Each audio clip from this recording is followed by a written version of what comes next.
Hello, hello. Good morning, good afternoon, good evening. Welcome to today's live workshop.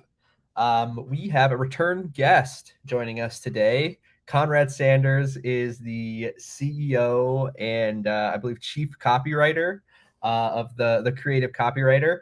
Um, and so we're going to be diving in today into his framework that he calls the 13 lenses. I'm super excited to dig into this because I'm a big fan of frameworks and sort of applying models, especially to recreate work, sort of your best work, right? I think that's something that we all need, when we lose inspiration or we're sort of looking for ideas or new ways to reframe or think about the work that we're doing, whether it's long form or short form copy, those kind of things. And so I'm really excited to learn the methodology behind Konrad's work. He's written for huge brands like Adidas and TikTok and Hyundai and all of these major brands and really honed this process. So today we're going to be digging into all 13 of these lenses and how they're applied in the process of doing creative work and copywriting in particular.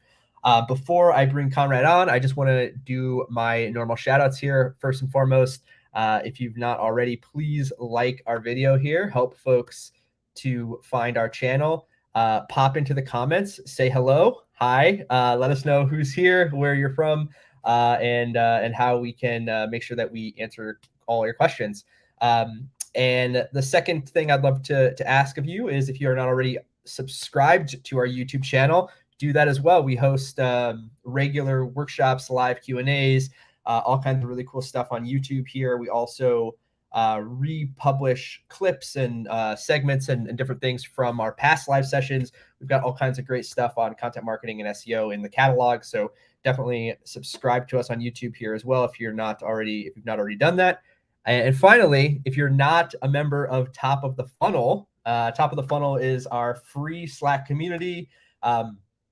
We just launched something really cool, which is a giant library of all of the content that we have created as part of Top of the Funnel over the last 3 years, I think it's been now. And it includes videos, articles, Slack threads, all kinds of great stuff that's been created by myself, contributed by guests and members on the live streams, as well as written by guest contributors inside the Slack group. There's just a ton of content, all about content marketing, SEO, copywriting, really anything and everything is sort of fair game there. And so, yeah, again, if you're not already a member of Top of the Funnel, it's a free Slack community. Pop over to yesoptimist.com/tofu. Join now and you'll get right into the Slack community and you'll be able to access that free Notion library. I think it's nearly 100 resources in total that are in there and available for free. So would love to have you as a member. Yeah, would love to see you inside. All right, that's my my quick adverts there. Thank you again all for joining us today. And without further ado, I'm going to bring on today's guest, Konrad Sanders, who will be walking us through his 13 lenses framework. Hey Tyler, hello everybody. Hey. Thanks for having me back. Good to be back. I must have done something right the first time if you for you to invite me back. Yeah, it's great to get the old gang back together again. Indeed, man. Yeah, thanks for joining us again. I know in the last one we kind of touched on some of the 13 lenses, but I'm really excited to dig in further and really unpack this whole framework that you've built. Before you dive in, and maybe you're going to touch on this a little bit in the workshop, but can you just give us a little bit of a background and kind of how you developed this approach? Yes, yeah. Can I start off by correcting you? One thing that you said earlier, you said I'm the CEO and head copywriter, and my head copywriter will get annoyed at me for stealing her thunder, but I'm not the head copywriter. I still get involved in content strategy, but not the copywriting itself. So I just had to clarify that. Thank you. Thank you for making that correction. No problem. So yeah, I mean, I'll start with what this is, right? So the 13 lenses is, as you said, a framework which I guess you can use and we use in a very practical sense to analyze and optimize copy and content at every step of the customer journey. It's essentially something that I developed, a few years back when we're a quickly growing agency, and naturally I can't look at all the copy and content that gets delivered to our lovely clients, right? That's not feasible. It's not a feasible way to grow a business. And I am, a stickler for quality, and you kind of have to be when running an agency.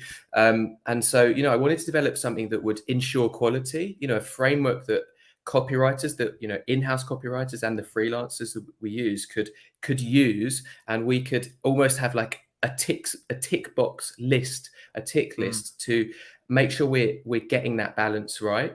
And before I dive in, just to throw another analogy in the mix, you can look at the 13 lenses as almost like the 13 different core ingredients in the secret sauce of copy and content that does what you need it to do, which is grab attention, grip attention, compel, convince, and convert. And I kind of like that analogy because I don't know if you're an avid cook, Tyler, but when you're cooking a sauce, you want it to be salty but not too salty, sweet but not too sweet, and so on and so forth. And when it comes to these lenses, it is about getting the balance right. You don't want to miss out a lens or a certain element of that lens. But you also don't want to kind of push too hard in any one direction, because then the sauce will be too salty, for example. So it is about ticking all the boxes and getting the balance right at the end of the day.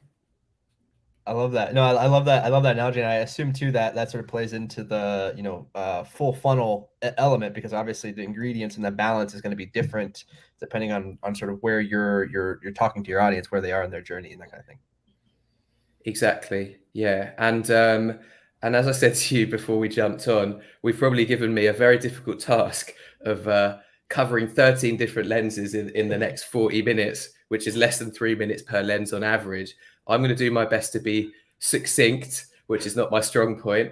It'll probably be a case of, spending a bit too long in the first 6 or 7 and then rushing the last. But I will add that there is an ebook to follow up with, and I believe, Tyler, you're going to send a link to it, which will go into greater depth, because there's only so much I can do in this time to do it justice. But I'm hoping that everyone will get at least a few, if not a handful, of tangible takeaways that you'll be able to go away and put into practice straight away. If that happens, then my job here is done. That sounds great. Yeah, you wanna jump in? Let's do it. Let's get stuck in. So, right. So let's get started. These are in no particular order. We're starting with the Goldfish lens. So we believe that when it comes to digital copy and content, you should treat your target prospects, your audience, as though they are goldfish, and that's because our attention spans, our attentions are being pulled left, right, and center constantly. People these days are, exposed to between 4,000 and 10,000 ads every day, apparently. Think how many pieces of content they read, think how many teasers to pieces of content they read, think how many social posts they scroll past, think how many tabs they have open, how many tasks they have on their to-do list. If your copy and content is not immediately digestible, then you're giving their minds an excuse to kind of go elsewhere, to be distracted. So the goal here is to not give them that excuse, right? To make sure that their attention is not being directed elsewhere.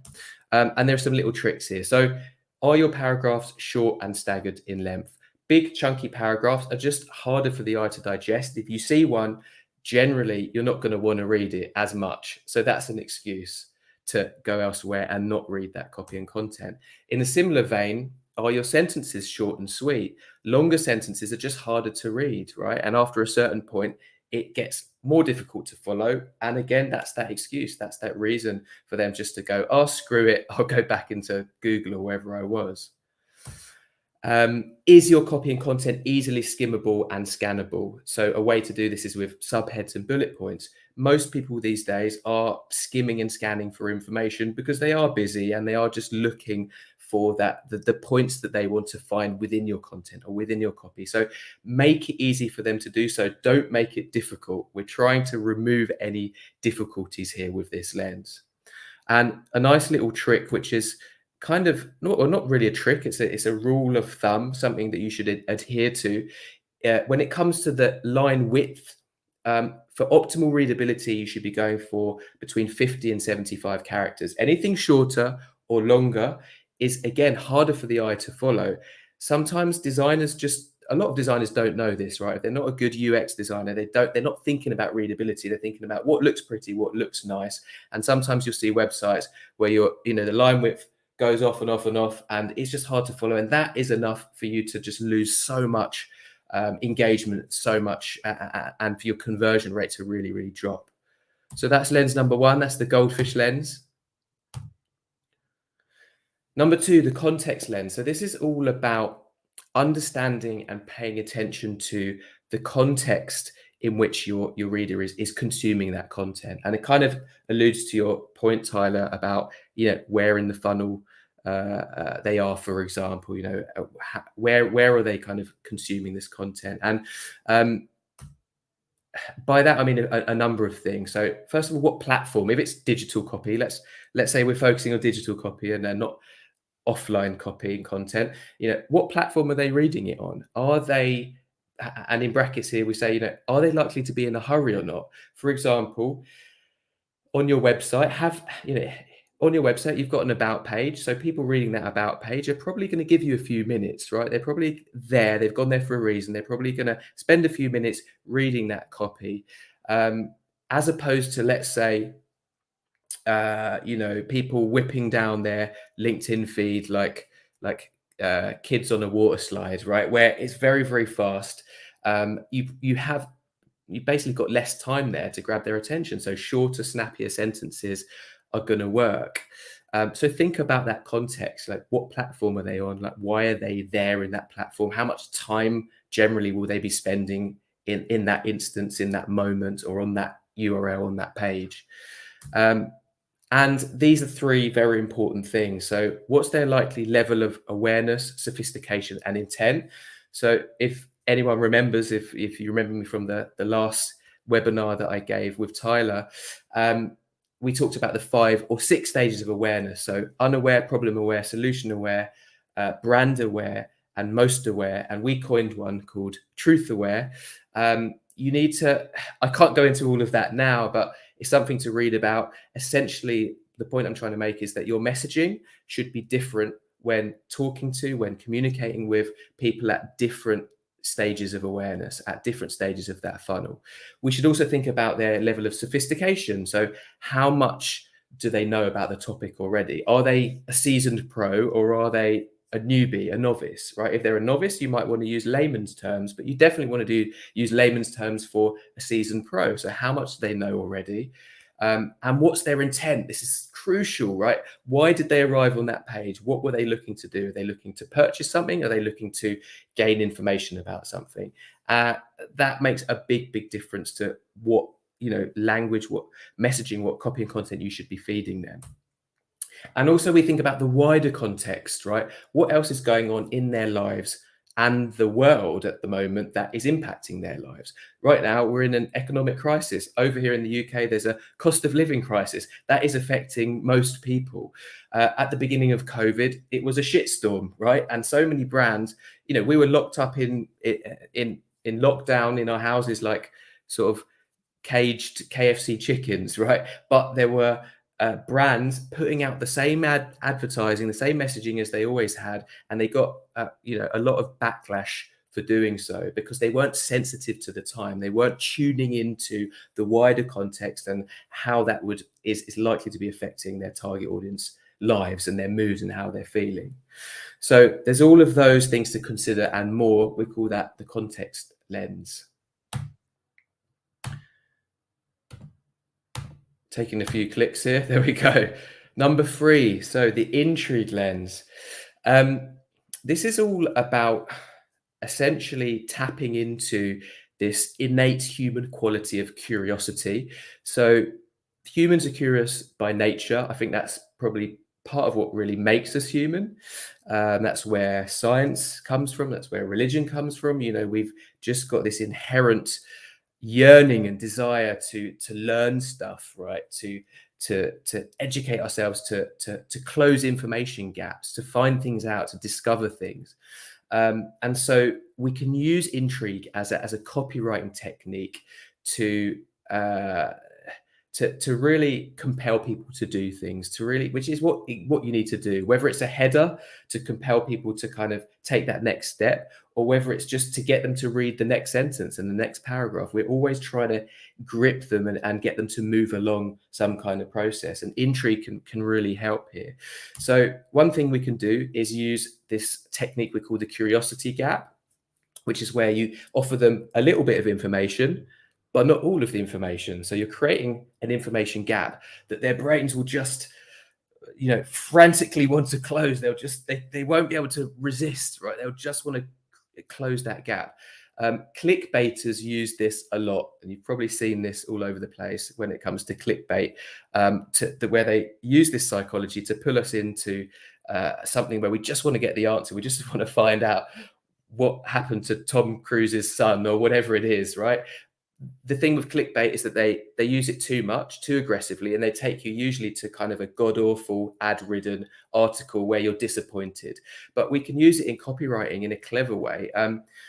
One of the most famous headlines in copywriting, which is from, I think, about 70, 80 years ago or longer, I think even 100 years ago, it's a newspaper ad headline is, "Are you making these mistakes in English?"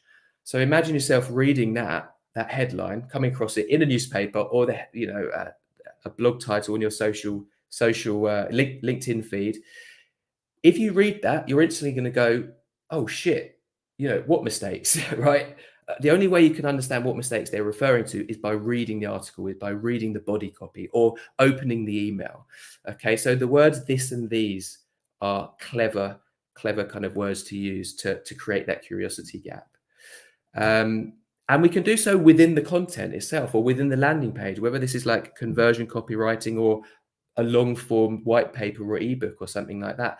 We can build anticipation by teasing what's coming later. So, in your introduction, start to allude to and reference some of the value they're going to get further down the line.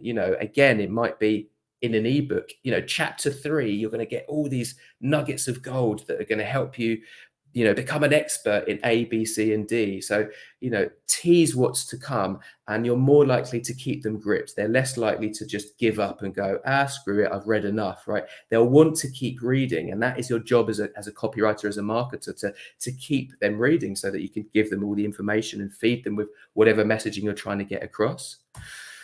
And we can also build intrigue into titles, into headlines themselves, just by creating something that's quite unusual. A way to do this, as an example, is by combining two things that aren't usually combined. For example, copywriting and wood, right? Two things that you wouldn't usually put together. So I could say, 3 secrets I learned about copywriting from this piece of wood. I've just made this up on the spot, but it's intriguing at least, right? You might be compelled enough because of that curiosity, because it's so unusual, to actually read the article. And hopefully I'd have something valuable to offer you by the time you get to that article. So that's number 3.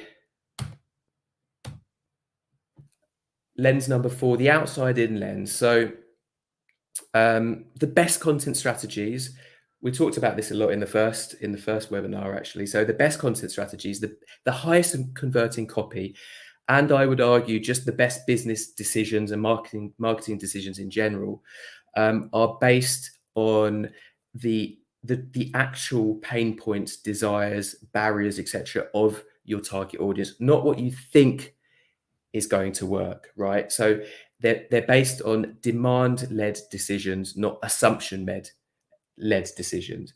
And assumption is the mother of all fuck ups, as we say, right? But so many marketers just make assumptions all the time, and salespeople and business owners make assumptions all the time.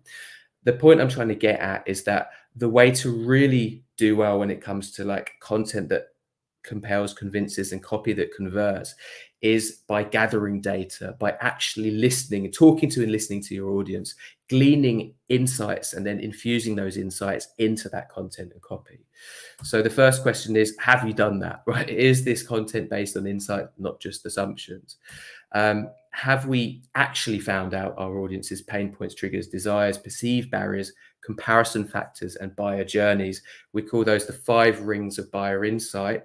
And if you want to read a book about it, I recommend Buyer Personas by Adele Ravella from the Buyer Persona Institute. Obviously, she's quite into creating buyer personas, and we kind of adapted that methodology. But when it comes to the B2B world, especially, these are 5 areas that you really want to understand by actually talking to your customers, running buyer interviews, conducting surveys, focus groups, etc. And then weaving them into that content and copy. And another really cool thing to do, I think it's pretty cool anyway, is what we call voice of customer data. So when you get the transcript from that interview, which is something that we run as an agency, we would then not only pull out quotes and segment them according to those 5 rings of buyer insight, but we'd also highlight words and phrases that are being used commonly across the different buyers of our clients. So, those words and phrases that are popping up, either because they're used commonly or because they're so powerful and punchy that as a copywriter, we just think, wow, this phrase should be the headline of this landing page.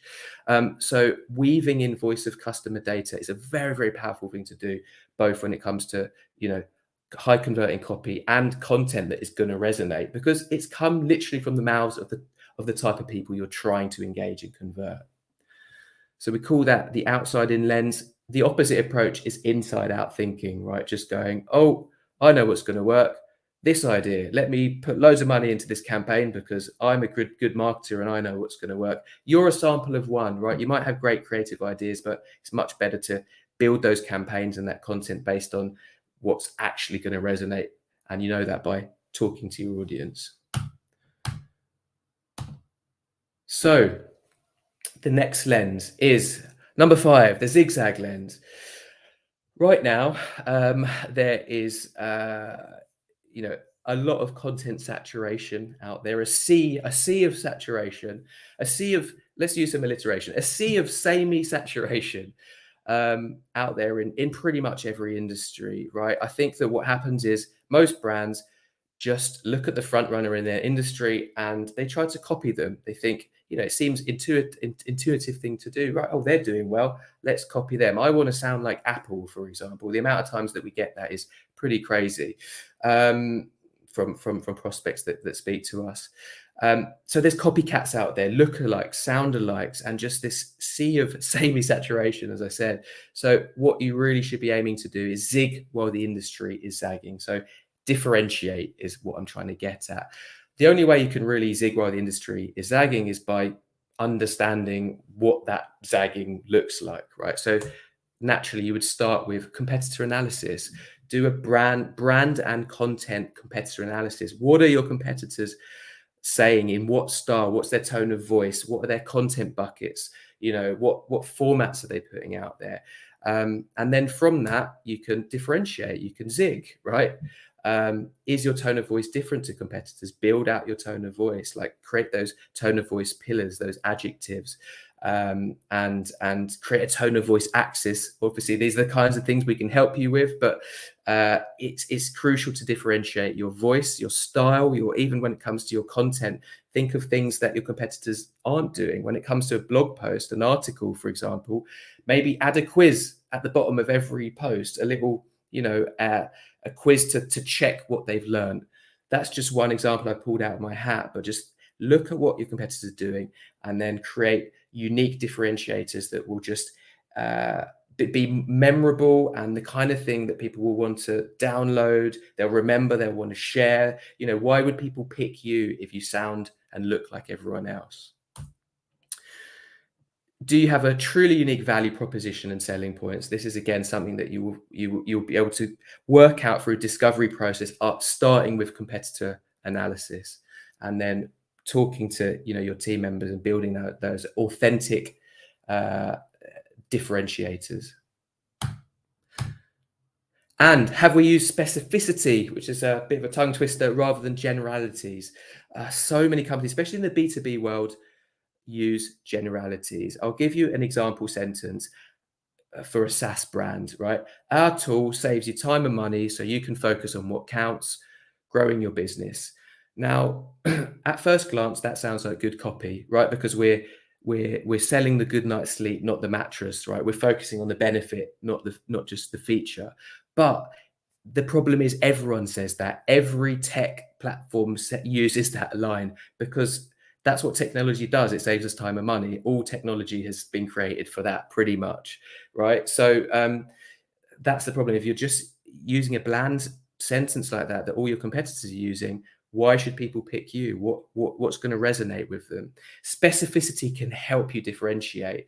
So by that I mean by giving them figures, facts and figures, and not just going specific, like can save you, 100 hours.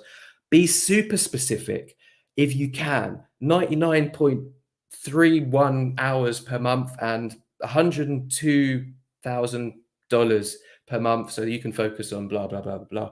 If you're super specific, that instantly differentiates you. And also back to the intrigue lens, it creates intrigue there because people are going to want to know, your prospects are going to want to know, how did you arrive at that figure? You must have done some research, right? I want to know how you got to that figure. And it just becomes much more tangible for one and uniquely yours. Like no one else can own that specific stat, which is what you're aiming to achieve there. So specificity is a very, very powerful thing in general, very powerful technique to use in copywriting. Right, let me keep going. So the action lens. The reason why there's a picture of a rusty funnel there is because, which doesn't quite shout action. Firstly, is because I haven't updated the image on this slide, but also because originally this was kind of called, I believe, the funnel lens. And the point here is that when it comes to marketing, as I explained in our last chat, Tyler, we should be aiming to sell the next step in the customer journey, sell the next step in the funnel, not the last step. Too many companies propose on the first date and are just trying to sell. But the reality is, around 95, 97% of your audience are not in buying mode. They're not ready to buy. So you can't sell to them. And that's why content marketing exists. So we can serve them value, create brand awareness, warm them up, get them into a funnel, warm them up until they are ready to buy. And you are a no-brainer at that point. But saying that, we do want to always try to push them down that funnel, even the brand awareness piece at the top of the funnel and the value-driven thought leadership piece at the top of the funnel. I feel that like not having a call to action, not trying to push them towards something is a missed opportunity. So there are always going to be elements of conversion copy that we want to use pretty much everywhere, even if it's just at the end of your article or the kind of pop-up there to push them to that gated piece of content. Obviously, when it comes to like a landing page, a PPC landing page, there's going to be a lot more of this action lens applied, a lot more of these conversion copywriting techniques. So I'll talk about a few of these. Obviously, calls to action, right? That's the first one. You need a CTA. Generally, we would use the imperative form. By that, I mean, a directional sentence like do this, click here, download this, get value here. So that word, that imperative verb tends to do well. Are we using persuasive copywriting techniques to encourage readers to take the next step? So some other examples here are sense of urgency and scarcity. People have FOMO, right? Fear of missing out. They hate missing out. Humans hate missing out on stuff. So that's why these techniques work really well. And you'll see them all over the place. If you have some kind of webinar, or an event, maybe think about having a limited amount of seats and then saying that only 9 seats left, right? For the event on Friday. Immediately that will compel people to act now because they think they're going to miss out and someone else is going to get that spot. And even using the word today and now within your copy helps to subconsciously create that sense of urgency. And I learned that when doing face-to-face sales many moons ago. Obviously, you don't want to overdo it. You don't want to sound like a car salesman from the 90s. It needs to be balanced. As I said, it needs to be subtle. But using those words will help to push people to actually act and do things then and there. And there's lots of results of A/B testing we can see to prove that. And social proof. I can't talk about social proof enough. People, aren't necessarily just going to trust what you say, right? Because you are a marketing department being paid by a brand to say nice things about that brand, right? You're naturally going to say that you're the right fit for their wants and needs because it's in your interest to do so. So there'll always be an element of like distrust when it comes to copying your copy, especially. People, your prospects, your audience are much more likely to trust other people like them, right? They're much more likely to trust people in the same boat as them who have experienced, actually are truth aware, they've experienced your product or your service. And that's why testimonials work so well. That's why case studies work so well, and why you should litter your copy with testimonials and social proof where possible. Another example of social proof is if you do have tens of thousands or hundreds of thousands of customers, mention that number. You know, I remember when MailChimp on their homepage, their main header on their homepage was something like, 35 or 36 million people around the world, or million marketers use MailChimp every day to deliver emails to blah, blah, blah, blah, blah, something like that. And they use instant social proof because they have a lot of happy customers. And that immediately builds that trust because I'm thinking, oh, wow, right. If that amount of people use this tool, it must be great. It's that shortcut that my brain takes. So a few techniques there. There are obviously a lot more conversion copywriting techniques that we can apply, but what we're doing now is we're covering a lot of lenses. So I'll keep moving on to the real talk lens. So this is perhaps the oldest trick in the copywriting handbook, if there were such a thing. Conversational copy works, right? It worked 150 years ago, it worked 100 years ago in the newspaper ads, which are a great place to start if you're learning copywriting, actually, because there's a lot of great copy written, which has somehow been lost coming to the digital world. Your target audience, right? Even if you're B2B, it's F to F, H to H, even it's human to human. You're talking to a human being. Human beings are social creatures, and if they are reading or consuming that copy or content, and it feels like they're sitting down and having a conversation with one person, they're much more likely to be engaged. They're much more likely to be convinced. They're much more likely to convert. So there are some, simple ways to do this. First of all, ask yourself, is that copy content conversational? A nice little litmus test is, would you talk like that at home? Or in our case, we might say, in the UK, would you talk like that in the pub? If not, it's probably not conversational. You can be both professional and conversational at the same time, right? And that's a very crucial thing to remember, especially if you're in the B2B world and, think that, your audience is a professional audience and therefore you must write in bland, personality free copy. It's not true. You can be both. You can have like a professional tone of voice, but be conversational. And you can do that by using the words you and your for starters, right? Probably the simplest trick. If you right now if your copy and content is kind of third person and not speaking directly to that prospect like they are an individual, by using the words you and your, then that's a simple win that you can go away and apply today. Asking questions, again, a simple trick. If you've got copy there are no questions in there, go through it and see where there's a bit of a break where you can flip that sentence into a question. Because if you're asking a question with a question mark, that reader will feel kind of compelled to answer that question in their head. And then the conversation is going on in their head, which is a powerful place for you to be. That's where you want to be. You want to be having a conversation with them. You don't want them to be skimming and scanning too much, even though we want to allow them to do it, as we mentioned with the Goldfish lens. Are we steering clear of jargon and cliches? Get rid of that jargon and cliches. It's not doing you any favors. Turn it into human, clear words that actually make sense and help the reader understand what you're actually trying to say. What is a solution, for example? If you say, oh, we have many solutions, what does that mean? Dig down into actually the root of what you're trying to communicate, and try to think about how you would explain that to a colleague if you were saying it out loud, or to a friend or a family member. So that's the real talk lens. I probably need to start hurrying up now. Primal Brain lens, possibly my favorite one of all.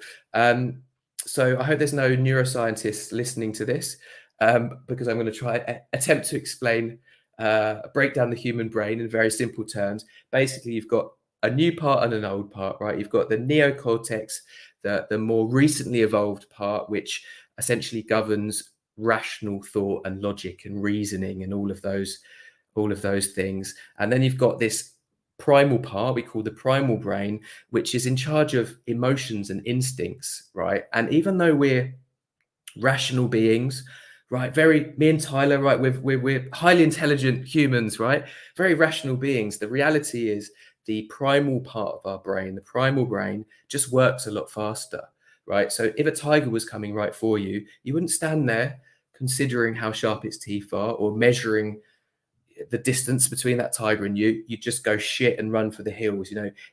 Instinct would kick in, and the neocortex wouldn't have time to even start working and reasoning. Emotions and instincts just kick in quicker, and neuromarketers actually believe that basically the primal brain makes all of our buying decisions. I don't know if I 100% agree with that, especially with high consideration decisions, but I do believe it's a powerful thing to tap into, to grab attention, but also to influence those buying decisions, those purchasing decisions. So have we connected with readers' emotions and primal instincts? How will they feel? What's going to happen when they buy that product or read that ebook? How's that going to make them feel? Tap into them. Use emotion words. Sensory words are a great little trick here. Sensory words like stink, bitter, silky, and shiny, they just, senses connect to our emotions. So words like these will just, again, kind of hit home faster. You can probably see these words and think there's something about them that are more emotive than the other words in that sentence, right? Bitter, silky, shiny. They kind of, they cause you to have a bit of an emotional and sensory sort of connection to them. Fear is one of the most powerful drivers, probably the most powerful kind of instinct. You can always flip, or arguably almost always flip a positive into a negative. For example, think of this as an article title. Let me think of this. Five ways to improve your website copy, right? It sounds pretty basic and okay, decent, right? It's educational, etc. I could flip that on its head and instead entitle that article, five. Let me think about it for a second. So, 5 ways your website copy stinks, right? So what I've done there, I've turned it into a negative. I've focused on the fear factor there, flipped it around, same article, and I've also been clever there and used the word stink. So I've used a sensory word. It's just more emotive. It's more likely to grab people's attention because they're worried about, like that article title I gave before, are you using these mistakes in English? They're worried about what they might be missing out on. And you can usually kind of flip a positive into a negative. So that's the primal brain lens. Let's keep moving. I have to click about 5 times for some reason. The brand lens. So when it comes to branding, it's crucial that your tone of voice across all of your collateral is consistent, right? If you swim like a duck and bark like a dog, it's gonna, and there's a break in consistency of voice across different touch points, different pieces of content and copy. It will just create this uncomfortable dissonance in the mind of your reader, and they'll get this gut feeling that you don't want them to get, right? It will just kind of create distrust. It will break that trust that you're starting to build with them. So it's crucial to have consistency, and that's the first question you should be asking. If you're analyzing a piece of copy or content, is that tone of voice the same as the piece that has kind of directed them there, and the next step in that journey, and all of your other content and copy? Is it in line with your brand voice guidelines? And also, do your brand values emanate from the copy or content, from every sentence? Even like a short PPC ad, right? Like a few lines, a few sentences, or a few words even. Your brand personality should shine through every piece of copy at every touch point. Your audience should get a sense for what your values are, what your personality is, and what your value proposition is, even like a sense of it from pretty much all of your content. So really have a think about, are those values kind of seeping through, oozing out of that content or copy?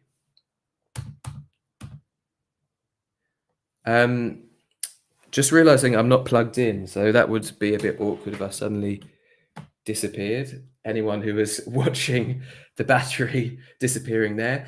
Right, we're getting there, the hierarchy lens. So you can do everything, all of the above, everything I talked about. But if you haven't got your messaging in the right order, then again, you might lose prospects before they've even got to the good bit, the bit that applies to them, the juicy part that they really want to see and want to hear about. So the hierarchy lens is all about message hierarchy and thinking about the structure of a piece of copy or content. If it's an article, how are you structuring that article? Are you telling a story? Is there a narrative arc? If it's a landing page or an email where you're trying to convert, then there are frameworks for it, and I'll dive into this. So first of all, are the most important benefits at the top? If you've got a list of benefits, which often you tend to do on your website in conversion copy, the most important benefits should be at the top. The most important at the top, the next most important, right after that, and so on and so forth. How do you know is the question. How do you know which are the most important benefits? Apply the outside in lens, do your research, do your data, send out a survey and get your prospects, your clients, your customers to create that list for you. And then that should be woven into your landing page. Most important benefits at the top. There are frameworks when it comes to landing page hierarchies, message hierarchies. Two of them are PAS and AIDA, so problem, agitate, solution, and AIDA, which is attention, interest, desire, action. They're just proven frameworks that you can use when, again, building that message hierarchy for, let's say, a landing page or an email. I can't talk about them in great detail now for obvious reasons, but read about them, apply them. They're proven to work, so use them. Are we answering questions in the order that a prospect would need them answered? So that sounds kind of logical, but again, think about it and how can you really understand? Maybe go to your salespeople, ask them what the frequently asked questions are, right? And in what order are they usually asked? Again, do that research and then come back and structure your content around that. Answer those questions in that order and get that hierarchy right. So the creative spark lens, you can do everything right. You can follow a million formulas and frameworks, but if you are not injecting creativity into the bloodline of your copy and content, then it runs the risk of being bland and missable and unmemorable. Creativity is a great way. I mentioned a lot of content saturation earlier. With ChatGPT and all the AI copy tools right now, there's going to be a lot more content saturation. There's going to be a lot more regurgitated, bland, sort of average content. Creativity is a great way, human creativity for now is a great way to differentiate again and just engage people more and convince, convert, do all that fun stuff that we're trying to do. Storytelling is one technique you can use. We grew up on stories. We passed culture down through generations with stories. Our brains are wired to kind of engage with stories. So, you can tell your brand story. You can start an article with like a paragraph that is storytelling, like jumps right into the middle of a story, and it's likely to grip people. And stories don't have to be novels. I'm not telling you to write a full book, but use, it could be 1 or 2 sentence story at the beginning of something to lure them into that piece of content. So metaphors, analogies, and similes are another really, really powerful thing to use to make your content tap, dance, and sing, to breathe life into them. I'm using a few here, as you can probably tell, especially if you've got a technical offering, a SaaS platform trying to explain something quite technical, use a metaphor, and it can be both creative and get the point across more clearly than using that technical language. And you can use other poetic devices like alliteration, personification, repetition, and wordplay, but obviously use these within reason. And we're almost there. So the value lens, most content out there, I believe, scratches the surface of the topic, right? 5 reasons why, blah, blah, blah, blah, blah. Okay. You need to rise above that if you really want to succeed. Really think about true value. How can you create content that's truly valuable to your audience and not just scratch the surface of the topic? Go further, right? Go deeper, more detailed, longer if need be. As long as it's skimmable and scannable, then create super long, in-depth, valuable content. It's great for SEO. Do we link out to other resources? Don't stop there. If you're writing a piece of content and your aim is not to just convert them, then and there. Top funnel content, you should be linking out to other resources. Like, make it as valuable as possible. And interlinking. And are we solving the reader's real pain points? We know those pain points because we've done that research, looping back to the outside-in lens. So we're getting to number 13. The SEO lens. I put this at the end because naturally this lens only applies if the content or copy you're writing is searchable, right? If it can be searched. In email, for example, you wouldn't apply this lens. So obviously we want our content to be found by the right people. So naturally, as copywriters, as marketers, we want to make sure we're layering this in, we're applying this lens also. Have we used there's so much to dig into here, but I've just got a few bullet points. Have we used the primary and secondary keywords within the text in a natural way? Try to use it in your header, subheader, but don't force those keywords. Don't keyword stuff. Your images should have an alt description with that keyword term in it. You should be interlinking between your articles, like Wikipedia, perfect example, as well as those external links, and using meta descriptions with the keyword, but making them persuasive, right? The goal of a meta description is not just to force that keyword into it. It's you need to persuade people to click through from Google or Bing or wherever else. So you need to use some of the other lenses that we've talked about there, some of the other techniques we've talked about to persuade people to click through and actually read that piece of content. But the keyword needs to get wedged in there as well. And many more SEO tips and tricks that we don't have time for now. So I just want to quickly show you how we use the 13 lenses internally. This is not something I'm giving out. This is our IP. We're giving you an ebook with all the tips and tricks. But if you're interested in, let's say, understanding what we do as an agency, we've turned this framework into a more scientific way to create copy and content. So we have basically this yes or no list of questions where we score it from basically 1 to 0, 0.5 if we want. Red is bad, green is good, and we can basically score our clients' copy and content out of 100. And what it means, back to my original point why I developed this, is it's basically a QA process, right? We have a copywriter writing the copy. It's passed over to a QA copywriter who can then go through this list and make sure we are getting that balance right, and make sure we are including all the ingredients needed in this amazing special sauce of copy and content that we're serving up to our clients.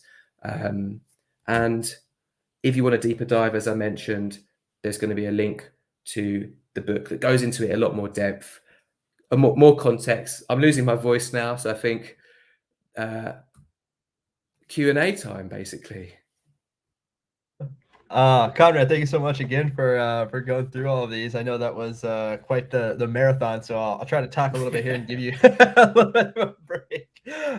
First of all, folks, thanks for joining us on the stream today. If you're curious about any of the specific lenses or anything that Conrad has shared so far, pop them into the chat here. We'll be happy to answer your questions. As he mentioned, there is this link, the bit.ly link here. We'll take you to the landing page on the Creative Copywriters website, where you can get the sort of full guide and ebook about this 13 lenses methodology. And I'm sure a lot more detail and specificity about the each lens and sort of how those are being applied and all those good things. So awesome. Well, thank you again so much for going through that. I would love to start off. I just have a quick question for you. So you talked about sort of applying this as sort of a Q and kind of a QA process, not to be confused with the Q&A, but sort of applying it after the fact as a way to kind of evaluate content. Do you all have any sort of frameworks or strategies or anything as part of your workflow, during that initial creation where you're trying to kind of bake these elements in, or how do you? Does it kind of come in at the beginning as well? Yeah, I mean, it's something that we kind of teach internally, and it's when it comes to the way we brief our copywriters, there's always a reference to the 13 lenses. It shouldn't be anything new to any of our copywriters, right? It's kind of baked into the agency and the way we do things.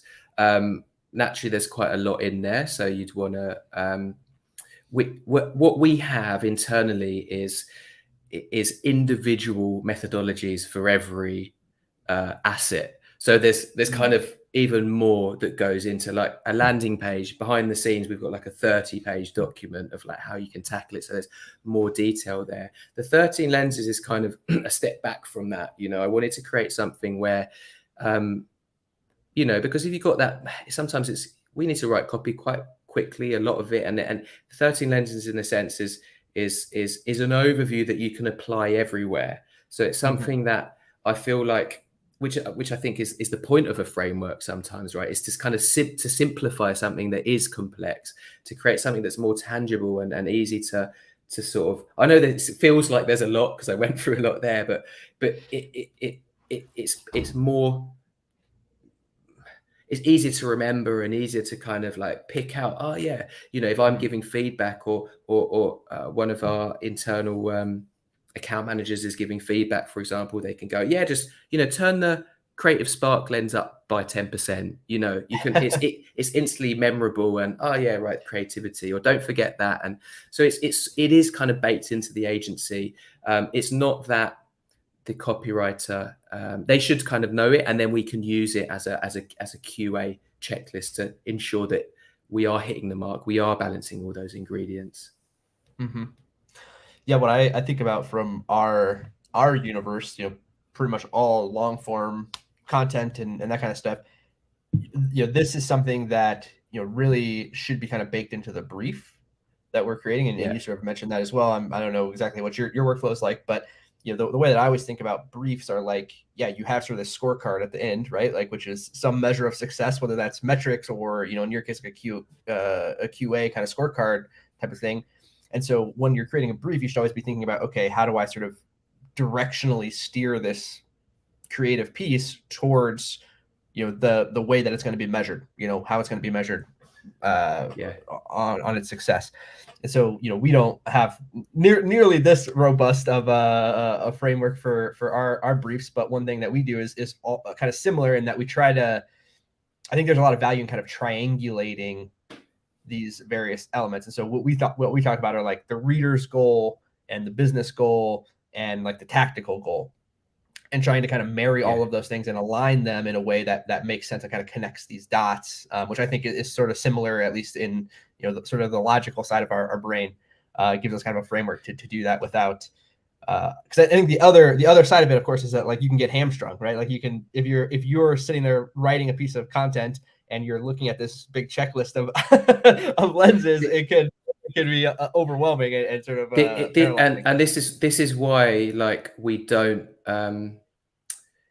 it's baked into kind of our internal training, right? And it's referenced from our briefs, but we're not expecting our writers every time to now go through every one. Like they know it, right? And if something's missed, we flag it up and go, remember that. That's the idea. It's there as this balance of ingredients. I guess if you're a chef, back to that analogy, and you've got your signature dish, after the first time you make it, when you've got all the ingredients, right, it might take a bit longer. You might get it a bit wrong, make some mistakes, but after a while, you kind of know what you're doing. You know how to kind of bake that shepherd's pie or whatever it is. That's a very British thing to throw in there.